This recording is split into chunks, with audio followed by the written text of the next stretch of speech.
Excellence Martin Fayoulou, candidat numéro 4, soldat du peuple. Martin Fayoulou, notre président. Espoir du peuple. Biso, Tolanda seye, to vote seye. Martin Fayoulou, président.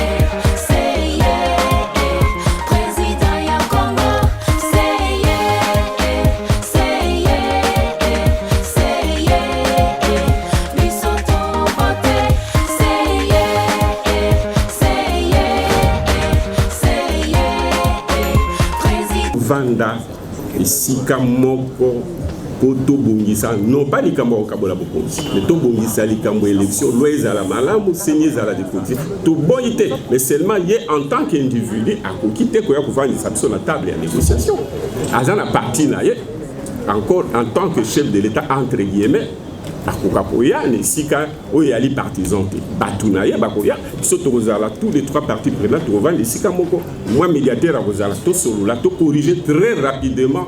Loawana et puis tout Bongisa Nyon sur tali ba réforme institutionnelle, tout tient moi structure où est Kolande la tita en aucun élection. Tout le bien au bandeli.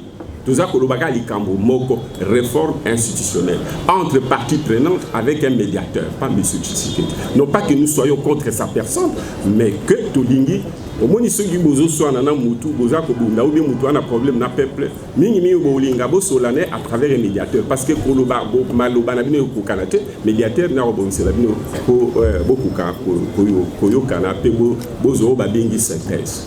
Donc réponse c'est ça. Maman aux réponse pour na makambo ce qui va vendre ça tokeneki na dialogue to benga ki dialogue ya centre interdiocesain ozalaki wana bomoni ndenge ezalaki basango bavandisi biso nyonso na batu ya Kabila na biso oyo tozalaki ba force ya résistance à l'époque tosololi toyokani donc makambo kaka ndenge wana il faut to vanda ceux qui olandaki proposition en sortie de crise to bimisango bandakala banda février 2019 liloba moko kaka tous bima na kokosoyo au crise salité le 10 mai to komi mukande bimi na bafinyoso to bima na eloko yo après discussion avec toutes les parties prenantes nous devons créer un organe, une institution appelée Haut Conseil national des réformes institutionnelles pour tout ça la nini pour tout ça la réforme institutionnelle donc tout ça alors likambo ya kolobo lobaki yo zongisa mais mama maloba nini na lobaki oyo ya mabe na fingi motote na tongi motote na lobi likambo ya mabe te toyokani voilà réponse nangai merci maman. Voilà, nous sommes arrivés l'avis du présidium de la Mouka. Monsieur Kabila a une plateforme, elle s'appelle le FCC. Nous avons l'impression que le FCC a la queue à l'Union sacrée et la tête chez la Mouka. Que ça veut dire? Les FCC sont pour la loi telle qu'adoptée par lui avec l'Union sacrée, soi-disant de la nation. Mais nous sommes contre cette loi. Parce que c'est cette loi qui est à la base du problème qu'ils ont, eux, entre FCC et l'Union sacrée. Mais ils ont la tête chez nous parce qu'ils disent comme nous, alors que nous récusons la loi, mais au moins ils disent avec nous qu'ils sont pour les consensus. Ils sont pour les réformes institutionnelles, dont celles en rapport avec la Cour constitutionnelle. Donc de ce point de vue-là, ils sont à cheval. Vous voulez qu'ils adhèrent chez nous? Non, il ne s'agit pas d'adhérer chez nous. Il s'agit d'avoir une convergence au minimum sur le fait qu'il faut revisiter cette loi-là. Ce qui déjà n'est pas leur position à ces jours. Nous disons, très bien, ben alors, que nous ayons une convergence sur les deux choses. Un consensus, mais pour qu'il y ait consensus, il faut une loi neutre. Et si aujourd'hui, le FCC, voulant un consensus, pense que le consensus n'est possible que si nous révisons de la loi, nous serons en train de dire la même chose et ce serait une bonne chose. Quant à l'alliance éventuelle, l'alliance concerne toutes les forces politiques qui ont une même vision le moment venu quand il faut aller aux élections. Ça, c'est une question qui sera vue plus tard. Je dis bien toutes les forces qui peuvent avoir une même vision et que le peuple peut mettre ensemble quand il fera son choix. Mais nous voulons que ces choix soient respectés grâce à la vérité des urnes, grâce à une CENI dépolitisée, grâce, si vous voulez, à une loi qui, elle aussi, favorise cette dépolitisation, non au glissement et, comme nous l'avons dit, non à la fraude électorale. Merci. Et le lingala, c'est ma langue maternelle. Donc c'est la langue que j'ai appris en premier. Et je ne comprends pas, si quelqu'un vous fait les poches, vous fait les poches, il veut à tout prix vous déchirer le pantalon, vous déchirer la chemise, vous le voyez, avec un acharnement. Et puis, quelques temps après, quelques mètres après, vous voyez la même personne, policier qu'il soit, en train d'extorquer de l'argent à une dame, à une paisible maman, prendre son sac, prendre son téléphone. Vous appellerez ce monsieur comment? Que ce soit en lingala ou en français. Vous l'appellerez comment? Bon, naïbi que lingala peut évoluer. Ngana azali peut-être âge mon abinoté, mais lingala yangai ya biso. Bana kisasa na bina bino ke naza mungala parce que ngai na koli na bangala soko tali ba camarade na ngai ba mongo mingi, ok, ba camarade ba mi intime. Alors soko bi lingala de soko bi monoko wana te kende ko tuna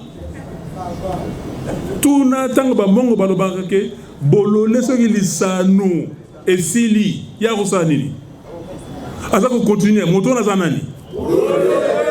Bon, bino, ndeko nangai, soki kolingi polémique ya buzoba, botika polémique, où les alliés?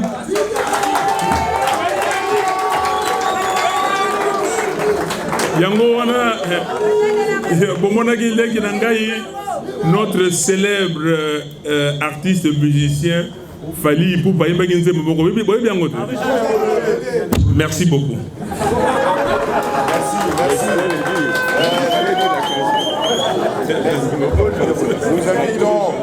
Nous avons de mauvaise foi. Tant que tout marché les 17, pour nous comprendre que azaki de mauvaise foi. Liboso, tant qu'on répondre à l'objet que moi atika biso to tambola ezate pour la Covid. Vous voyez que dans l'entretemps, à Outaki Kotika, la manifestation est belée à Baninga, il y a eu des pèses. À Salisi, à Tikipe, Bassa, la méga concert, Nandengoye Beliao. Pour Nabiso, on les apprendre acte. Alors même que régime Yalelo, Isali, régime conformément à la Constitution, il y a information et non pas autorisation. Biso Senga qui était autorisé, so Senga qui apprendre acte que les Congolais, la Mouka Béni Congolais, Batambola pour Baloba, Baboy, politisation, il y a CENI. Baboy, fraude, Oyo, Ezali, Bako Bongisa, pour Bassal et Lango la 2023, le rôle la 2018. La Moukana peuple congolais, Baboy, glissement. Au lieu d'apprendre acte P, Atika Biso, Totambola a encadré, alors non Covid. Nasima, tout ça, les sous, tout expliquer les Cambouana. Au lieu de répondre par écrit à Bengi Bana, responsable de Nabiso, Nabao, Wana Moussou, à partir de Moussou, Senga qui Moukolango Kaka pour bâtir des ordres. Alors bien verbalement, on a saigné le 17 il y a une mauvaise volonté dans ndenge boyebi que azayi kulukaka ba précaution plutôt ba prétexte pour avoir la biso kotambola. Ya biso lobi le quoi mi be que à l'état et puis si son dit ça que boyebi kondima mobeko to instruction bokonzi apesi na ndenge illégalité. Petoye baki que biso bana lamuka. La population où ils ont dans sa grande majorité, tu as la violence. Ceux qui ont la violence, banda makambwa fraude bandaki. Banda mukola boso basalaki fraude wana. To boyaki ko benga population abimali banda po babomaye. To boyaki violence. Yango to zarakaka ko proposer voie de sortie à chaque fois. To lingi to kutana. Tolingi to kutana to yokana pona mbala ya sima oyo mayeli biso ya pasi ezala susu te. Tshisekedi a continué. Ezali kambote peuple a besoin expérience pour ami bongesa na mbala oyo ezakoya. To senga kaka yango. Lokwa to senga kaka yango, to zaka violenté. Ba mona biso lokwa ba bololé. Nzokande peuple aza bololé te.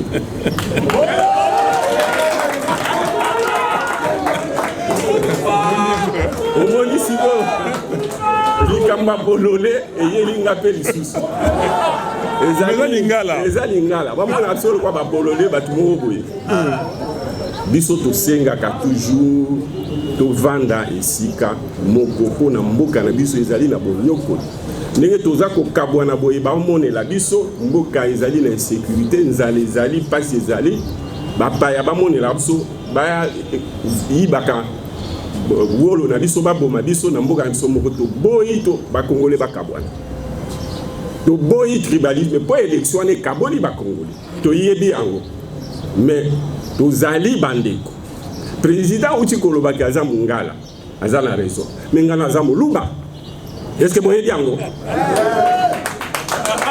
de par mes racines nazali ilunga moi si na bala azali moluba bana na bota bauti makila nyonso mbale bakoko nanga pona deja na bakoko mwana nanga abali Patrick Mouya ya boyebi azali côté Kasaye na papa na ye azali Karund na Katanga côté ya maman na ye bano bango baboti bauti na mutu abandu na muluba ba mususu bauti côté ya koko na bango ainsi de suite bana wana bauti bango na tribune mwana nanga mususu abali mwasi koto azali Maniema koto azali province orientale bana nangai koto bandundu bano baboti baoza banani est-ce que ngana ko linga to kabwana to boyi ko kabwana yango toza ko senga tozali sika moko toza na désaccord na ndinga ko kamba mboka désaccord na biso ezali politique te que politique na bango ezamabe mais c'est pas ça le problème il y a divergence il y a vision politique te ezali divergence entre le bien et le mal entre la dictature et la démocratie exactement yango to bengi résistance yango banda kala to lobaka kaka to vanda to zabani oyi eleki et pe ça biso mayele pona mbalasima bango balingi te ozomona bango eloko balingi zani nezaka tozwa lokola vita na imana baza ko beta match imana lingi bon arbitre azala neutre mais vita lingi non arbitre azala mutu ya vita et bato imana basengi bazo kokate président ya fédération ya football ya Kinshasa azali mutu ya wapi ya vita alingi arbitre azala côté na ye sikoyo bato imana basengi imana bilima bango nyonso basengi basala marche pour ba revendiquer arbitre azala neutre sika boye batu ya vita batindi chef de fédération atindi batunanzela bi bango lokwa ba basala marche pour que nous beta bango boboaka bango gaz entre bango o baza ko marcher pour basenga arbitre azala neutre na bo balingi baza arbitre azamutu na bango banani balingi violence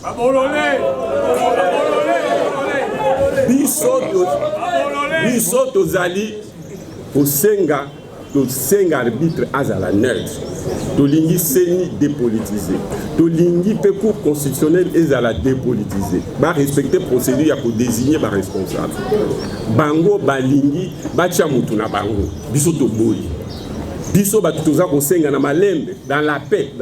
Baba ki oh non qui chasse ba roboma batu, qui chasse tributaire ba roboma. Est-ce que bon mona mo boule salama na sens wana? Et que ba congolais ya koto baza ko bundana ba congolais en dehors ya fait que yemo l'état ba konziambo kandi ba créer insécurité na violence. Les abongote bazo bimisa biso bato amabe. Bato balingi tribalisme, bato baza division. Nous en a besoin de division, tous allons beaucoup à la biso za la bomoko, token d'élection dans la paix. Dans la neutralité, on a gagner à gagner. On a perdre à ça l'opposition républicaine parce que l'on gagne de manière républicaine. Les avons voté. Merci. Et logo moko kaka bande konangai bolanda ki marche ona mingi bozala ki kuna. Mais est-ce que si vous avez violence en Ningona? Mais est-ce que vous avez bateau nzambe akeli? Bato wana baya babimisi mitema mabe na bango pona kobeta baninga na bango koboma bango omoni yango wana ndenge tolobi na déclaration il faut enquête neutre ezala parce que bato nyonso wana bazalaki wana mingi bazali na police nationale te bapesi bango bilamba ba policier makambo tozali koyoka wa o milice bakangi kuna na kingabwa o basali boye bomoni yango wana bande kuna ngai violence wana ezaki lokola soki eloko nini mais nzamba za mukolo. Merci. Voilà, Patrick Lokala. Pendant 1h30 ce matin à 6h30 j'étais sur le cours de tennis et j'ai joué pendant 1 heure au tennis. Donc, que Dieu soit loué. Merci. Voilà. Nous passons maintenant la parole à Louis-France Ouzikessa des CMR. Dites du serveur. Est-ce qu'on peut suivre, s'il vous plaît?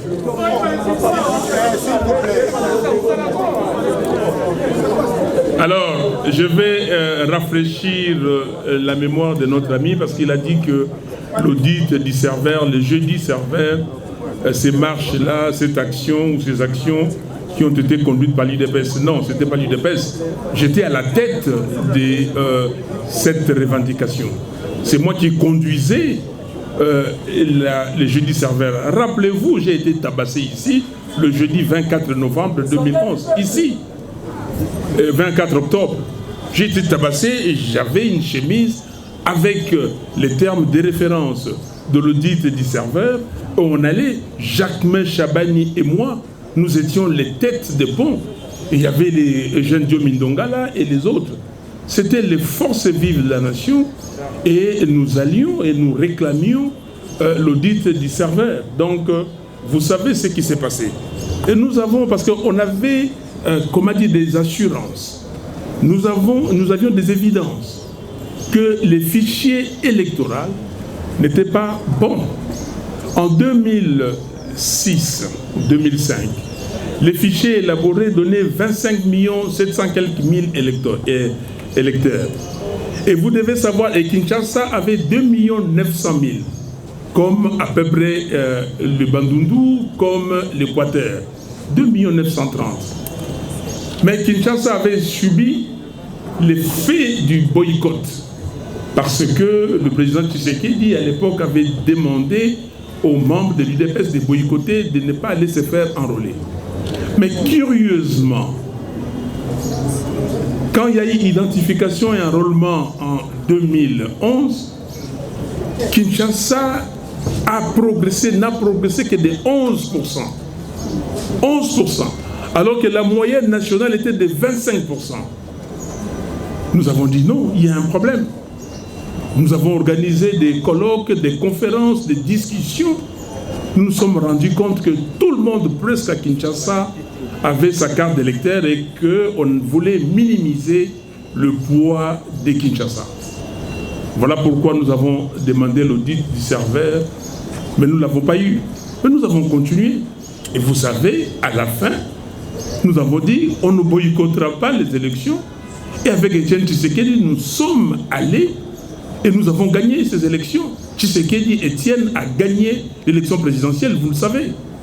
Alors, 2018, mêmement, on a fait l'enrôlement, 46 500 000 électeurs. Comment? Vous passez des 31 000, en 2011 à 46 millions. Et les 31 000, déjà, vous n'arrivez pas à les justifier. Nous avons dit audit. On a fait l'audit. D'abord, nous avons remarqué que certaines provinces étaient gonflées. Et quand on fait l'audit, on extirpe 6 200 000. On nous présente un fichier audité de 40 300 000. Mais nous avons compris que là-dedans, il y avait encore 10 millions d'effectifs. Nous l'avons démontré et vous savez, si vous avez une bonne mémoire, qu'il y avait 16%, donc plus de 6 millions d'électeurs qui n'avaient pas d'empreinte. Vous le savez, non? Plus de 6 millions. 2 400 000 électeurs qui n'avaient pas les empreintes complètes. 500 000 cartes d'électeurs qui ont été perdues. 500 000 mineurs. 500 000 soldats et policiers enregistrés. Si vous faites le total, vous avez plus de 10 millions. Nous avons demandé l'audit. Mais ils ont fait ce qu'ils ont fait. Mais, chers journalistes, si vous ne le savez pas, et parce qu'au même moment, nous demandions que la machine à voter soit écartée. La société civile, y compris les évêques catholiques et les pasteurs protestants, nous ont dit que, écoutez, nous avons besoin des élections, allez aux élections, nous, catholiques, protestants, société civile, on va mettre les observateurs en place et ces observateurs vont nous amener des résultats. Ce que nous avons fait. Et ils ont amené les résultats, vous le savez. L'Église catholique a amené les résultats de 62,8% de Fayoulou et le serveur central de la CENI a amené 62,11%. On n'a pas eu tort et nous continuons. Donc, vous dites, alors si vous pensez que les gens vont nous distraire pour que nous boycottons les élections, non, il n'y a pas de boycott, mais nous voulons des élections transparentes, des élections impartiales, des élections crédibles. Et vous dites que vous n'avez pas répondu à la question de l'UFrance. Ce n'est pas l'UFrance qui dit. L'UFrance m'a posé la question et je lui ai répondu. Quelle insulte! Alors, il y a des gens, certainement, je vous dis et je vous le répète parce que vous voulez que je vous dise ce que vous voulez entendre. Si vous ne connaissez pas les lingala, si vous avez appris les lingala à l'âge adulte, ça c'est votre problème. Moi c'est ma langue maternelle. Ça c'est un. Deux, cher ami, la Mouka est ici. Vous avez déjà entendu quelqu'un d'autre réclamer la Mouka? El Bandundu. S'il vous plaît, premier, laissez-moi terminer cette affaire.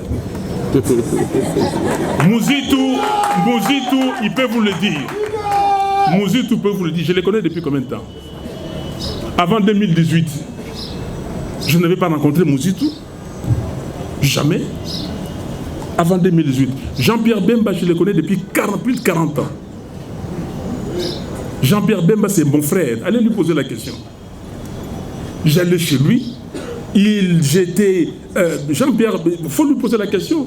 Chez son père et tout ça. Quand ma maison à Binza a été incendiée, Papa Bemba Saoulona, paix à son âme, est venu me voir pour dire, mon fils,